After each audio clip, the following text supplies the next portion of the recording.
The carrier war in the Pacific was the pivot point on which the entire conflict turned. And for the United States, one airplane formed the front line of both offense and defense during the height of the air campaign, the F6F Hellcat.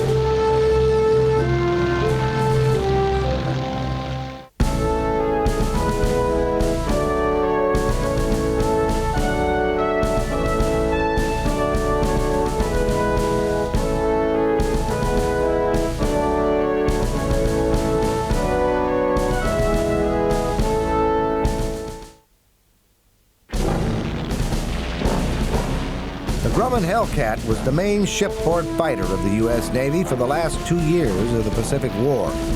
During the Gilbert and Marshall operations, the raid-on truck, in the Battle of the Philippine Sea and at Leyte Gulf, the entire fighter complement of the fast carrier force consisted of Hellcats. The Philippine Sea Task Force 58 fielded some 450 fighters, all of them Hellcats. And at Leyte Gulf, as Task Force 38, the carrier force was equipped with nearly 550 of them. This illustrates the astounding degree of standardization achieved in the American frontline forces, something made possible only by the vast output of U.S. industry.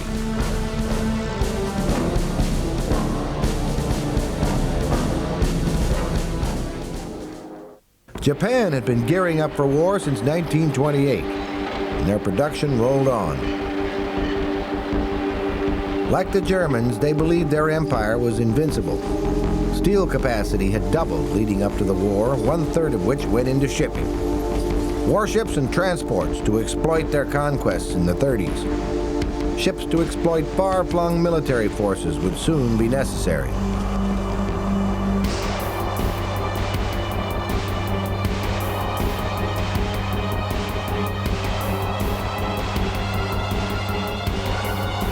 Japan maintained the world's 3rd largest shipping fleet with continued launchings.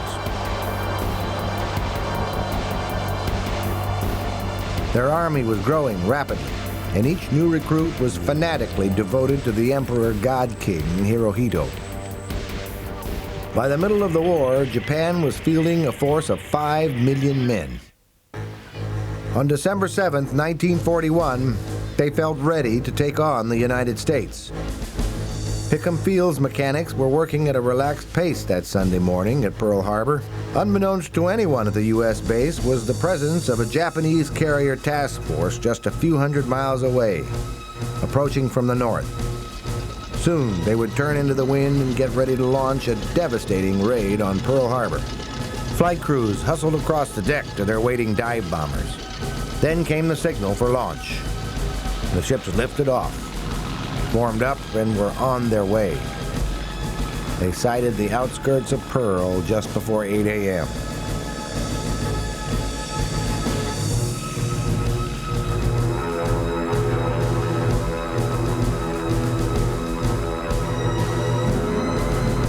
Sunday services were underway, and most of the base's inhabitants were just waking up. The fleet was spotted by a primitive American radar station on a nearby mountaintop, but was thought to be an expected flight of B-17s, arriving to take up a new duty station at Hickam Field. The Japanese flew on to their main target. Still, no one was suspicious at hearing the drone of engines overhead.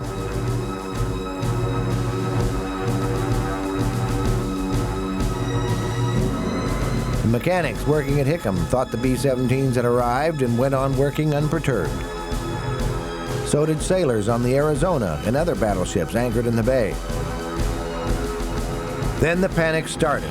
The rattle of machine gun fire and exploding bombs had finally galvanized the defenders, who had been taken completely by surprise. Hickam Field was one of the first targets hit, where the airplanes had been bunched up under guard in fear of saboteurs. Next came the main harbor, where the enemy had expected to find their main target, the U.S. carriers. Instead, they found the Arizona and 7 other battleships of the U.S. Pacific Fleet. 5 are sunk with all sustaining damage. The 3 U.S. carriers are still at sea and escaped the carnage.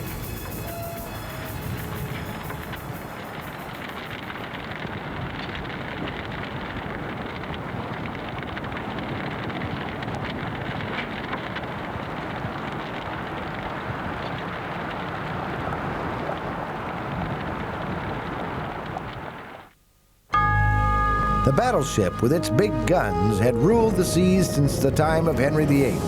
The only change had been in technology, with ships of iron and the size of guns increasing over time and replacing those of wind-driven sail and wood.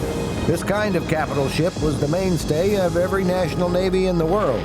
As a means of projecting national power and will, they were indispensable. The whole of the British Empire had been built and maintained with them. The battleship had been and was still, at the outbreak of World War II, thought to be the primary weapon at sea. Its big 16-inch guns could hit targets as far as 25 miles inland. The U.S. Navy was devastated to lose the Arizona and the 4 other big battle wagons at Pearl. No one in the high command wearing an admiral's insignia yet realized just how important the aircraft carrier was to become. But lower down the chain of command, savvy Navy officers realized just how lucky their side had been to have been spared their loss. Carrier personnel were aware like no others just how the devastation at Pearl had come about. Just after Pearl Harbor, all the U.S. had as a carrier-borne strike force was a fleet of older Bearcats and Wildcat fighters. They were no match for the Japanese Zero. The Hellcat program came about through improvements of these older airplanes. Grumman had its hands full during the war, building not only the Hellcat but the TBF Avenger, a big single-engine torpedo bomber. They were most vulnerable during an attack run, having to fly straight and level at not more than 200 miles an hour to successfully drop their torpedoes. They replaced the earlier Douglas Devastators that took heavy casualties at Midway. Forced to do without a fighter escort through a mistake in attack coordination, a whole squadron was lost within minutes. It was the F4 Wildcat which had to hold the line in the Pacific until the newer Hellcat could reach the scene. The Wildcat had been effective enough as a carrier-borne fighter during the early 30s changeover from biplane to monoplane. But after Pearl Harbor, it was quickly seen to be outclassed in nearly all respects by the Zero. The Japanese fighter was lighter, faster, and able to outturn anything in a dogfight. That the Wildcat was able to hold its own just after Pearl Harbor was due entirely to the above-average skill of its pilots. The Wildcat held no advantage whatever over the Zero except for its greater ability to survive battle damage long enough to get off a second shot. One good burst would disintegrate a Zero, which had no pilot armor and lacked self-sealing gas tanks.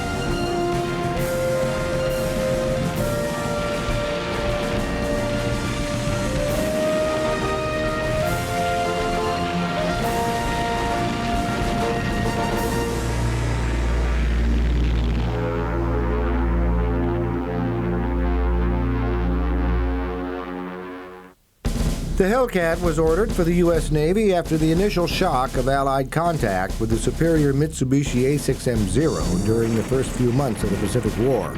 As a result of the experience of combat against much higher performance machines, the F6F Hellcat specification required the most powerful engine available. That was the same engine powering the P-47 Thunderbolt, the Pratt & Whitney R28 2,000 horse 18-cylinder radial. As a consequence, the Hellcat now had a speed and power advantage of 50 miles an hour over the Zero, as well as a superior ability in the ground attack role, which was to be extremely useful in retaking the Philippines from the enemy. The U.S. troops coming ashore on Luzon had a much easier time of it thanks to the Hellcats having softened up Japanese defenses on the island. The troops moving inland from the beach had a chance to appreciate what the Hellcat had done to enemy airfields beforehand. Still, they moved cautiously. The Japanese troops were known to be fanatics, men who would not give up even when beaten, preferring death to surrender. The only successful way to deal with these men was by extermination. Propaganda on both sides pictured the enemy as subhuman, unworthy of quarter or other human consideration. The Japanese loathed the Americans because they preferred surrender to death, while the Americans hated the Japanese because they preferred the opposite. Unfortunately, this two-way street between East and West featured a profound failure of communication and understanding that led to some of the most savage fighting of the war.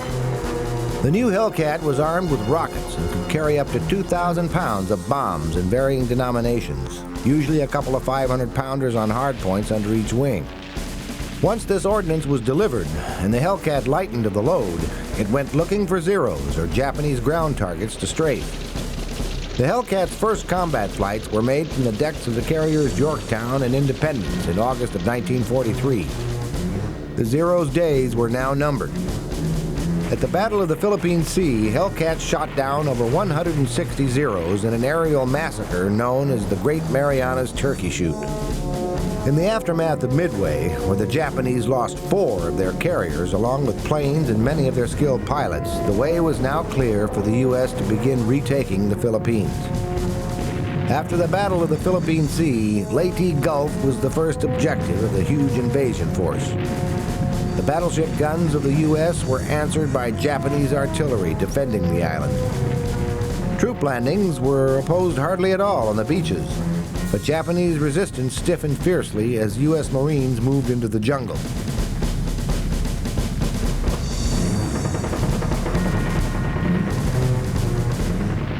The Hellcats on the fleet's carriers claimed total air superiority over the contested real estate. Their first target was Admiral Kurita's center force, moving through the Palawan Passage. Hellcats bombed the Musashi, the largest battleship in the world, and sunk her. The Japanese were now beginning to suffer reversals all over the Pacific, and in their fashion continually strived to do more with less, thereby making their situation worse. The Hellcat, flying from Navy carriers and from island land bases by the Marines, continued to make life miserable for the shrinking Japanese Navy.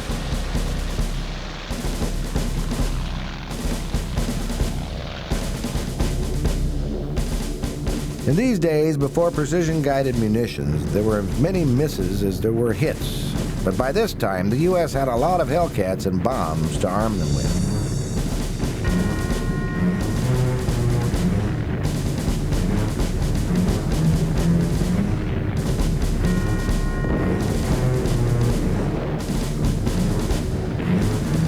Which is not to say the Japanese had no bite left. They did. It was during this period that the first of the kamikazes began to show up. They were named for the divine wind that had saved Japan from invasion in the 12th century during the first of several attempts by the Chinese Mongol emperors to conquer it.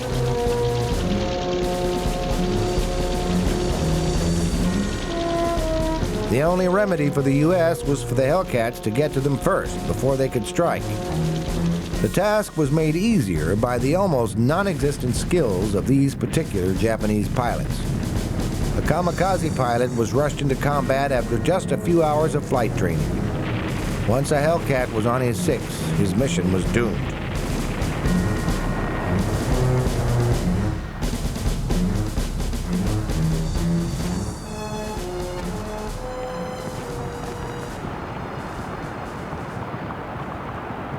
But now the U.S. was ready for the main landings to retake the rest of the Philippine Islands from the Japanese.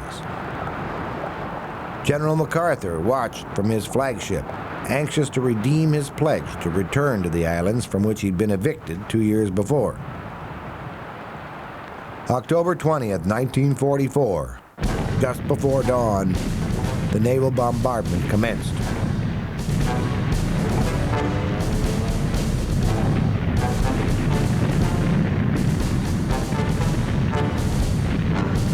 Hundreds of thousands of rockets added their punch to that of the 16-inch guns of the Missouri.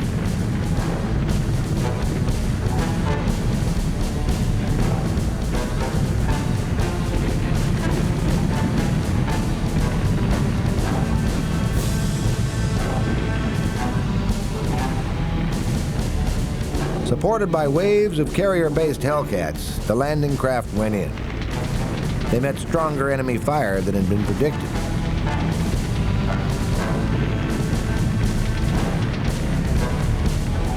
But once ashore, Japanese response was light, almost non-existent in some areas. Other units in the multi-pronged attack came ashore with even less difficulty, much less than they expected.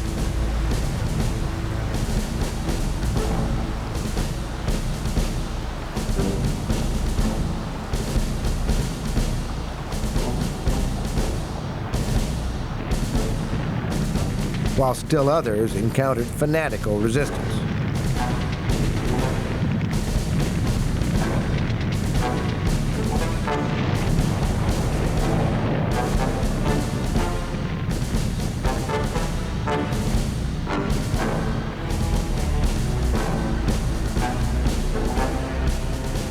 General MacArthur, accompanied by Sergio Osmeña, the new Philippine president, waded ashore at Red Beach, which was still under sniper fire. MacArthur had made good his pledge to return.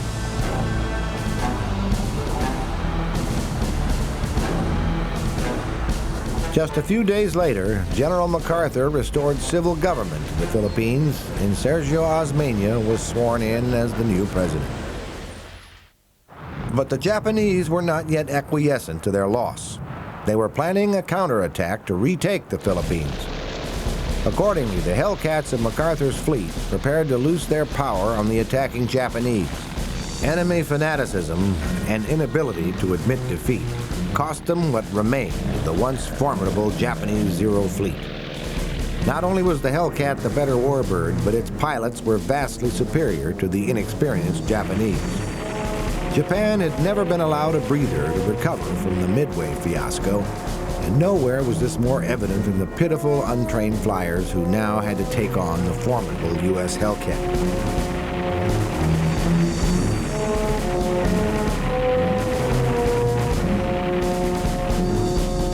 They died by the hundreds.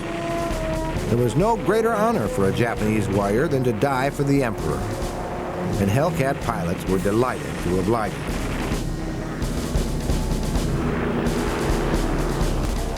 Each Zero pilot, even if not a kamikaze, knew he wouldn't survive the day. But dying for the Emperor meant a place beside him in heaven. And their families, even if not nobly born, would attain much glory and honor on earth in the process.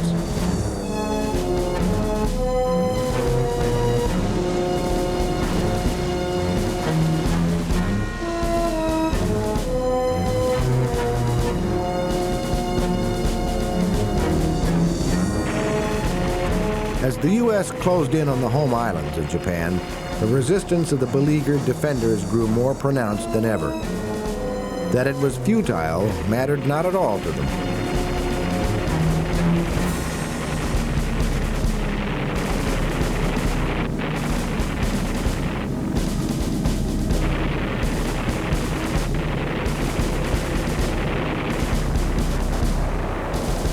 Japanese shipping, on which their industry depended, came under especially heavy attack. Without raw materials, such factories as remained in production would have to shut down.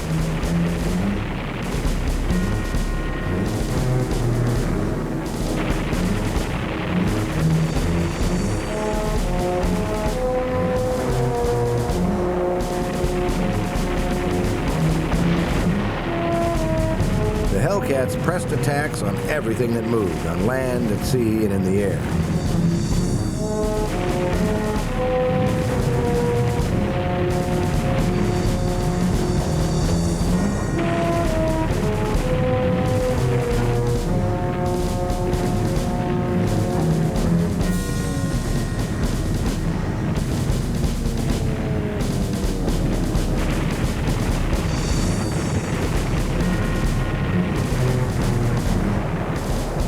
Sometimes a Hellcat that had expended its bombs and rockets could cause a secondary explosion aboard a Japanese vessel by virtue of its heavy .50 caliber machine guns alone.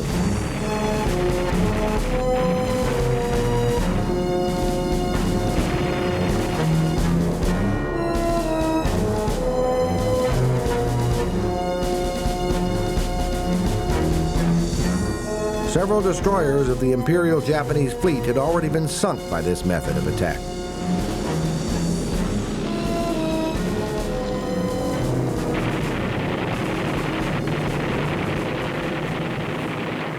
Few Hellcats were now being recovered aboard with battle damage.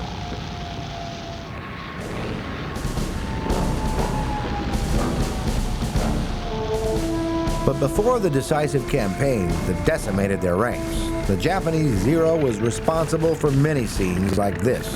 Often the pilot could not tell as he came in for a carrier landing whether both of his wheels were down.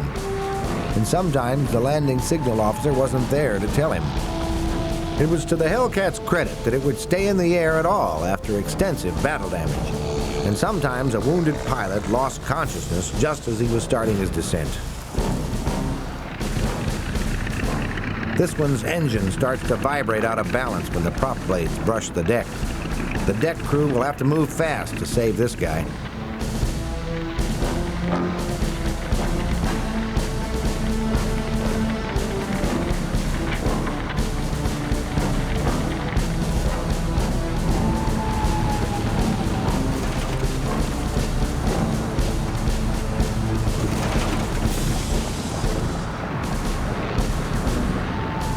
When the Zero still had experienced pilots, it was a formidable opponent, even when the U.S. pilot was good and his ship was a Hellcat.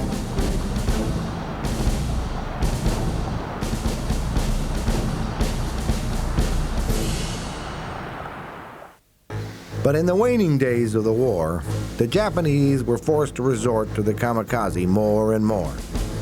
They knew that an invasion of their home islands was imminent, and resolved to stop as many of the ships at sea as they could.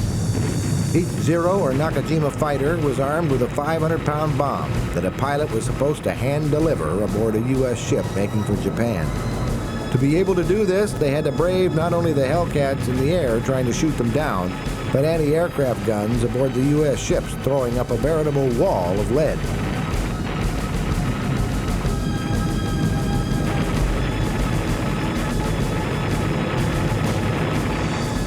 The Japanese threw all their available fighters into the air in order to stop the invasion fleet. Often, the pilots scarcely had an hour or two in the air to prepare. In the last stages, an onboard Japanese instructor would not bother to teach the new pilot to land. Takeoff instruction and how to dive was sufficient for the Divine Wind pilot who was not coming home.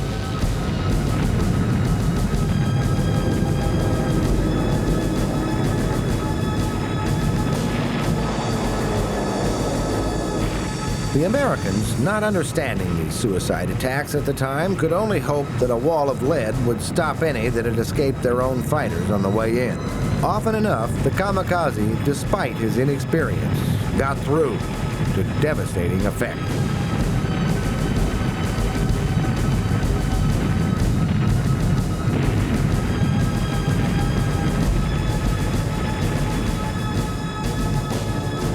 Most of the troops aboard the transports headed for Japan in the inspected invasion dreaded what would happen to them on the beaches. VE Day had already been celebrated in Europe, and many units expected to stand down and be sent home. Instead, they found themselves slated to be shipped to the Pacific.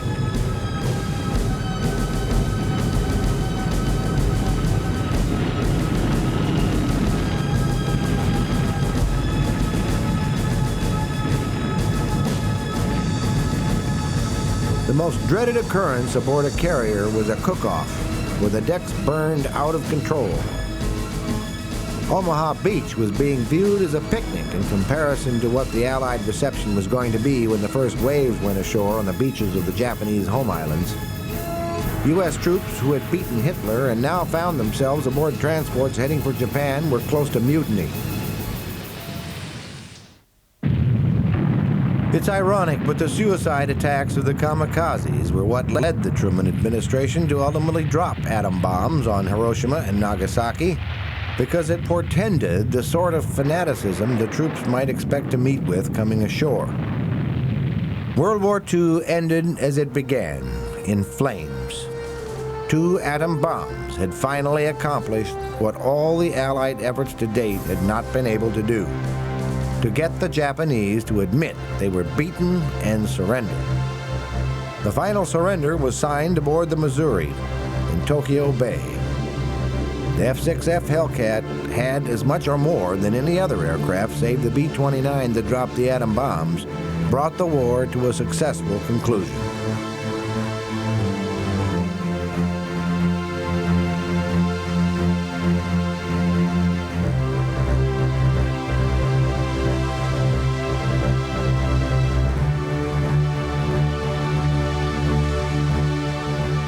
The Hellcat continued its usefulness beyond the war in other air forces in other lands, helping the French and then South Vietnam in their futile efforts to stave off a communist takeover in Indochina. The awesome Hellcat owed its existence to a fanatical enemy that had an awesome machine of his own.